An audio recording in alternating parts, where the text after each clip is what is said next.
Hola, buen día. ¿Qué tal? Ya sabemos a esta altura que el derecho es el conjunto de normas que regula la vida en sociedad y que dentro de esas normas está el Código Civil y Comercial de la Nación del año 2015. Este código, en primer lugar, establece quiénes son las personas titulares de derechos o que pueden ser obligadas, personas físicas o jurídicas que pueden ejercer o ser titulares de los derechos que la ley reconoce o pueden ser sujetos de obligaciones. A continuación, el código establece cuáles son las relaciones de familia y después se mete de lleno en las obligaciones o derechos personales, a las que define como situaciones jurídicas que hacen que algunas personas pasan a ser acreedores de otras a las que llama deudores, es decir, personas sobre las cuales recae una determinada obligación de dar, de dar o de hacer, dar, hacer o no hacer, frente a sus acreedores, que son quienes pueden exigir el cumplimiento de determinada prestación u conseguir el cumplimiento de forma forzosa a través de un juicio, es decir, recurrir a un juez que determine quién tiene que hacer o quién tiene que entregar qué cosa. Esas son las obligaciones. Y vimos que el origen de las obligaciones puede estar en actos o hechos jurídicos. Dentro de los actos jurídicos que son origen de obligaciones, están los contratos, que es el tema que nos ocupa hoy. El código define al contrato como el acto jurídico por medio del cual dos o más partes manifiestan su consentimiento de crear, de regular, modificar, transferir o extinguir relaciones jurídicas patrimoniales. Vamos a verlo de nuevo. Contrato, según el Código Civil y Comercial, es todo acto jurídico por medio del cual dos o más partes manifiestan su consentimiento de crear relaciones jurídicas patrimoniales, o de regular relaciones jurídicas patrimoniales, o de extinguir relaciones jurídicas patrimoniales, o de modificar relaciones jurídicas patrimoniales ya existentes, o de transferir relaciones jurídicas patrimoniales. Una relación jurídica patrimonial, es decir, necesariamente exige el concepto de contrato, que el objeto del contrato sea de carácter patrimonial, susceptible de valoración económica. Aquellas cosas del mundo que no son susceptibles de valoración económica no podrán ser objetos de contrato, serán objetos de otro tipo de convención o de acuerdo entre las partes, entre los ciudadanos. Pero para que exista un contrato, el objeto tiene que ser susceptible de valoración pecuniaria, económica. Decíamos que esta relación jurídica patrimonial puede estar dada en el dominio, en el hecho de ser dueño de algo. Cuando yo voy al kiosco y le compro al kiosquero un paquete de chicles, el dueño, el kiosquero lo que está haciendo es transfiriéndome el dominio o la propiedad que tiene sobre el paquetito de chicles. Cuando me lo entrega, está manifestando su voluntad de contratar conmigo. Estamos celebrando un contrato de compraventa, a través del cual el kiosquero me transfiere el dominio de los chicles y yo a cambio pago el precio conveniente. Le doy el dinero que me pide. Existe el principio de libertad de contratación, es decir, todo puede ser contratable, salvo los límites que la propia ley impone, en un carácter de orden público o de principios que responden a la moral y a las buenas costumbres. Es decir, que el objeto, ya vimos que el objeto de contratación tiene que ser susceptible de valoración económica y además tiene que ser lícito, posible, determinado o determinable, y no puede ser opuesto a la moral ni a las buenas costumbres, ni puede estar prohibido por alguna ley especial. Hay algunas cuestiones que no pueden ser negociables, que están fuera del alcance de la voluntad de los contratantes. Hay cosas que están fuera del comercio, hay bastantes restricciones, pero siempre son legales, es decir, surgen del propio Código Civil y Comercial o de alguna ley especial, que determina que algunas cosas están fuera de la compraventa, por ejemplo. Vamos a ver el ejemplo de algo que es el derecho sobre el cuerpo humano, porque está expresamente regulado. El cuerpo humano, es decir, las personas tenemos sobre el cuerpo humano un derecho que no es pecuniario sino afectivo. Yo no puedo disponer sobre mi cuerpo a título oneroso. Yo no puedo vender mi sangre. Me dirán que sí, que hay ciertos lugares, ciertas clínicas en donde le pagan, van a hacer su inspección sanguínea. Pero la ley regula la donación de sangre. Ahora, hay un ejemplo muy actual, es la donación de plasma. No sé si ya salió la ley o está al salir, una ley relativa a la regulación de la donación de plasma con los efectos terapéuticos que tiene respecto a la enfermedad de esta COVID-19, de la pandemia. Pero siempre estamos hablando de donación. Yo no puedo vender un riñón. La ley determina que puedo donar sangre o que puedo donar parte de mi cuerpo siempre y cuando no afecte mi integridad o mi integridad orgánica y no disminuya mi salud y mejore la salud de otro. Es decir, que el fin no es comercial, sino que es terapéutico, social, científico o humanitario. Eso es una clara restricción que la ley impone sobre una materia determinada que es el cuerpo humano. Todo otro negocio que se haga con relación al cuerpo humano es ilegal, con lo cual es un contrato de objeto ilícito y eso no existe para la ley. Es decir, no existe para la ley y significa que si alguien se comprometió a venderme un riñón cuando llega la fecha de la operación, el hombre se niega a entregármelo con el argumento de que se arrepintió o de que no le pagué la totalidad del precio, ese es un contrato ilegal, porque el objeto es ilícito. Y entonces, ¿qué pasa? Decimos, para la ley no existe. Para la ley no existe significa que no estamos amparados por la ley para reclamar el cumplimiento de ese contrato. Yo no puedo ir a un juez y decirle, por favor, oblíguelo a que entregue su riñón porque él se comprometió y yo ya le pagué el dinero que me pidió. ¿Se entiende? El alcance del objeto lícito.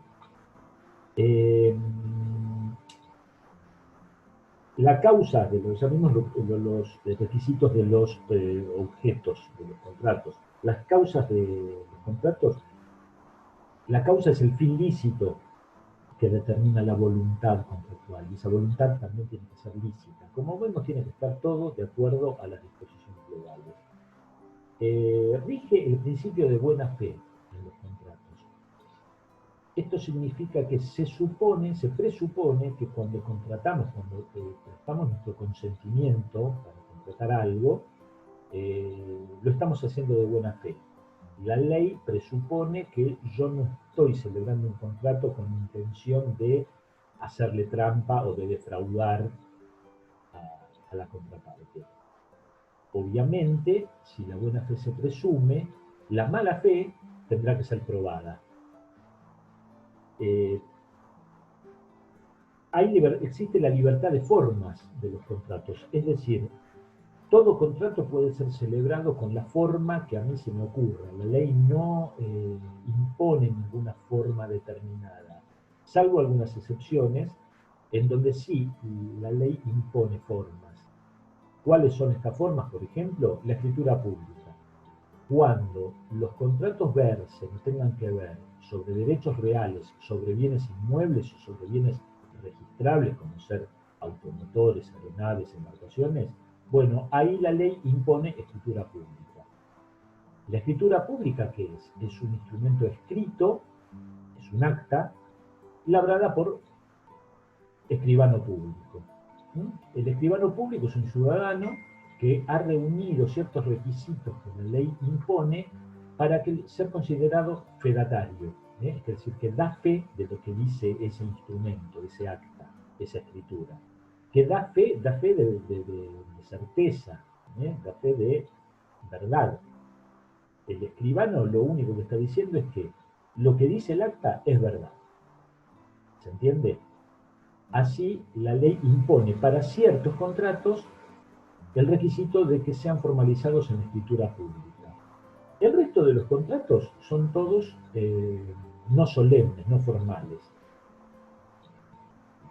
Entonces uno puede decir, yo puedo hacer un contrato de compraventa al cual la ley no impone el requisito de escritura pública, puedo formalizarlo por escrito igual.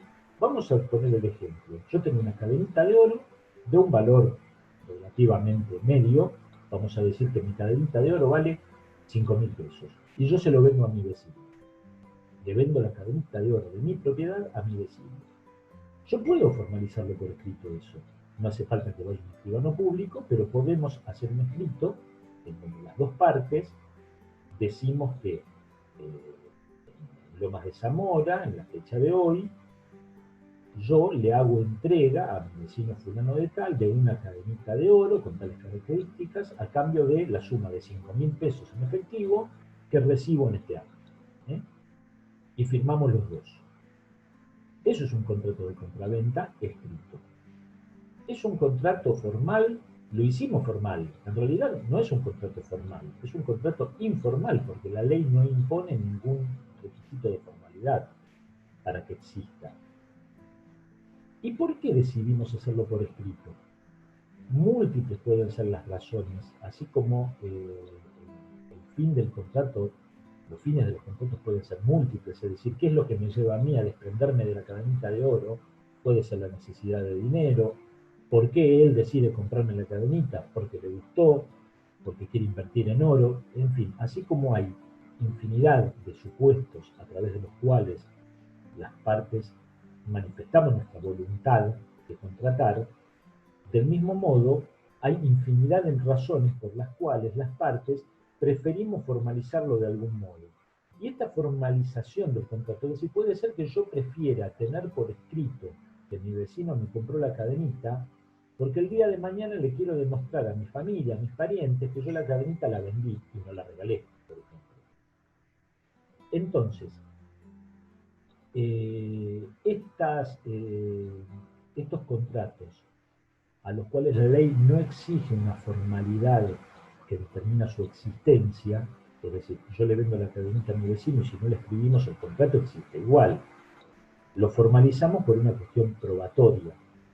Es decir, que las formas, las formalidades, pueden ser requeridas por la ley para la existencia misma del contrato o pueden ser celebradas las formas para probar que el contrato existió.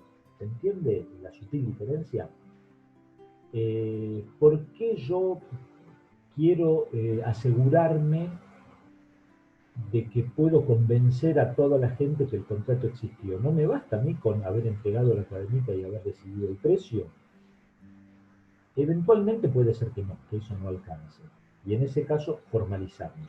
Y formalizamos a efectos probatorios para, si el día de mañana tengo que demostrar que el contrato existió, tengo la forma de demostrarlo. Existe el principio de libertad probatoria. Los contratos pueden ser probados de cualquier forma. ¿Cuándo un contrato necesita ser probado? Dijimos que existe el principio de buena fe. Se entiende que si yo contrato con alguien, los dos manifestamos nuestra voluntad de contratar y ahí termina todo, porque hay buena fe. Los dos tenemos onda de que el contrato se cumpla. Eventualmente los contratos no se cumplen. Y si el contrato no se cumple, la ley prevé la posibilidad de que yo recurra al Poder Judicial, recurra al Estado, a fin de exigir el cumplimiento del contrato. Entonces, si yo pago el precio por algo que me tienen que entregar antes de fin de año, porque lo están elaborando, lo están fabricando, yo pago el precio y espero, Llega la fecha y la contraparte no me entrega lo que yo compré.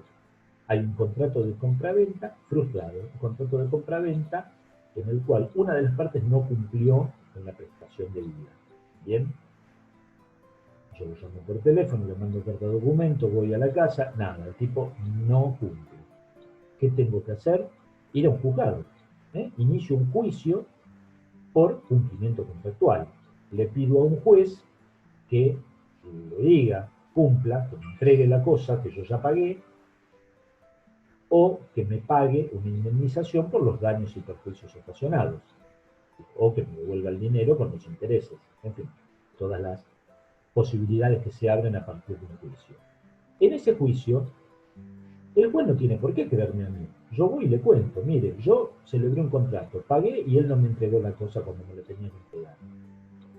Pero la otra persona tiene, en la contraparte, tiene derecho a defenderse, es un derecho consagrado en la Constitución Nacional. Entonces él va a decir, sí, sí, yo ya cumplí, ya le entregué. ¿A quién le cree el juez? Mi palabra contra la de él, literalmente, los dos decimos cosas diferentes. En ese caso, el juez, que no tiene por qué creerle a ninguno de los dos, o descreer de ninguno de los dos, abre el expediente a prueba. Es decir, todo juicio tiene una etapa probatoria. En esa etapa probatoria se prueban aquellos dichos que se alegaron. Es decir, todo lo que yo dije tiene que ser probado. Los medios de prueba en un juicio son algunos.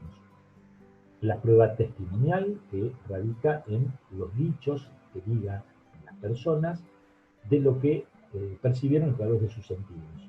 Yo vi o escuché tal o cual cosa, dice el testigo. La prueba confesional son las respuestas por sí o por no que dan las propias partes del proceso. Por sí o por no respecto de las posiciones, así se llaman, que hace la contraparte. La prueba documental, que es precisamente la que viene al caso en el ejemplo este de la venta de la cadenita. ¿Cómo pruebo yo que el contrato existió? Si yo digo que le vendí la cadenita y él dice que no me la pagó, en fin, cualquier contradicción que pueda haber en torno a ese contrato. ¿Cómo probamos que el contrato existió? Por el escrito este que habíamos mencionado recién. Eso es prueba documental. La prueba documental consiste en todo aquello que está escrito en algún lado. Finalmente está la prueba pericial, que es la que ofrecen los peritos, que son los técnicos o expertos en determinados temas, en aquellos que el juez no es idóneo, ingenieros médicos, etc. Larguísimo, etc. El efecto de los contratos es relativo a las partes. Yo no puedo contratar comprometiendo a otra persona a que haga algo. ¿Y quiénes son las partes? El efecto de los contratos es relativo exclusivamente a las partes. ¿Y quiénes son las partes? En primer lugar, quienes manifestaron la voluntad contractual. Esas son las partes. Sin perjuicio de que alguno de ellos puede estar representado por un representante. La parte es el representado. Un jugador de fútbol que celebra un contrato con un club para jugar una temporada, él puede celebrar el contrato a través de un representante, es lo que suele ocurrir. Celebra el contrato a través de su representante, pero la parte del contrato es el representado, es el propio jugador. ¿Entiendes? ¿Y qué pasa con los sucesores? ¿Qué pasa con las sucesiones? El Código Civil y Comercial regula el tema sucesorio. Una sucesión se abre, inicia cuando una persona fallece. Y la ley admite la posibilidad, la existencia de testamentos, pero también establece la existencia de sucesores o de herederos forzosos. ¿Cómo es esto? Cuando una persona muere, en la vida civil es continuada su presencia, esa persona fallecida es reemplazada en la vida civil por sus sucesores, por sus herederos. Es decir, cuando una persona muere, sus bienes pasan a ser propiedad de sus herederos. Y también las obligaciones, también aquellas cosas que el fallecido debía. Entonces, yo heredo a mi padre fallecido en todo su patrimonio y también en sus deudas. En materia contractual, también heredo todo lo que él debía, a lo cual se había comprometido a entregar por contrato, o hacer por contrato, salvo en las que se llaman obligaciones a título personal. Estas obligaciones a título personal no se heredan, no son susceptibles de sucesión. ¿Cómo funciona esto? Lo vemos con un ejemplo.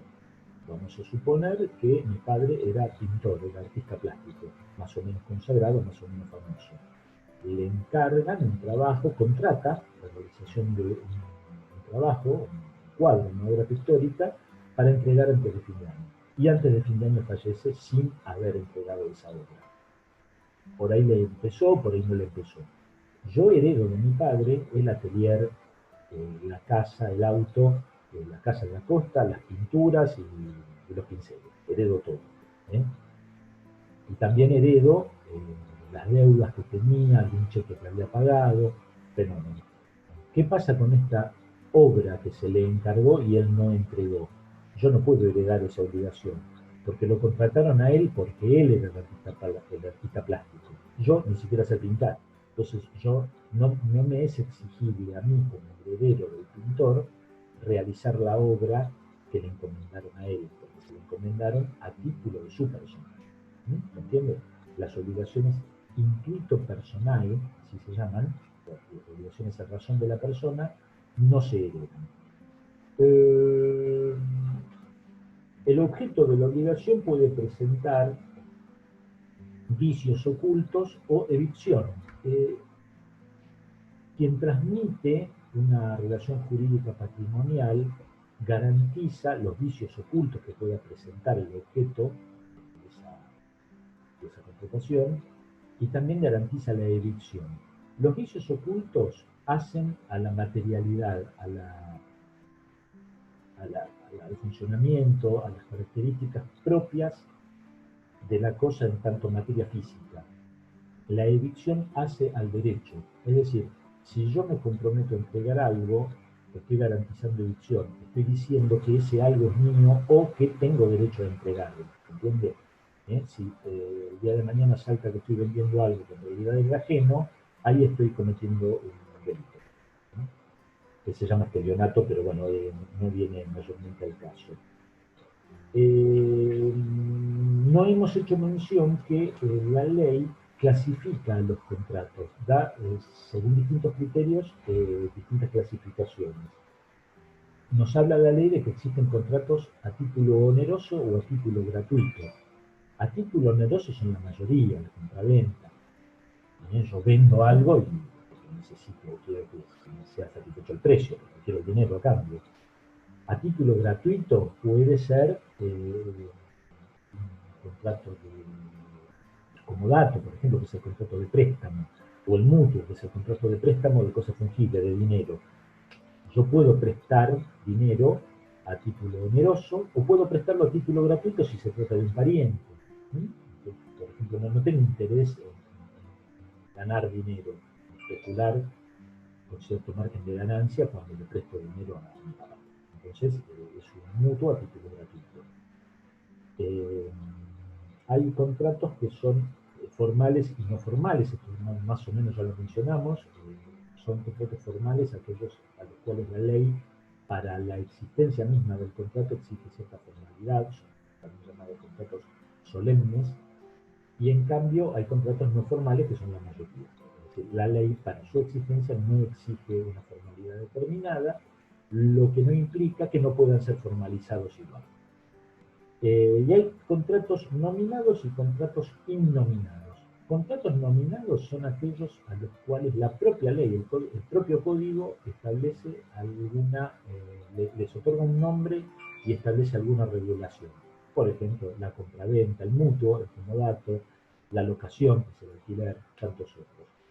Sin perjuicio de lo cual, como dijimos que existe la libertad de formas y la libertad de contratación, yo puedo hacer cualquier contrato sobre cualquier cosa lícita, aunque no tenga nombre. Y así vamos a estar celebrando un contrato de lo que se llaman innominados, que van a estar regulados por las disposiciones generales del código.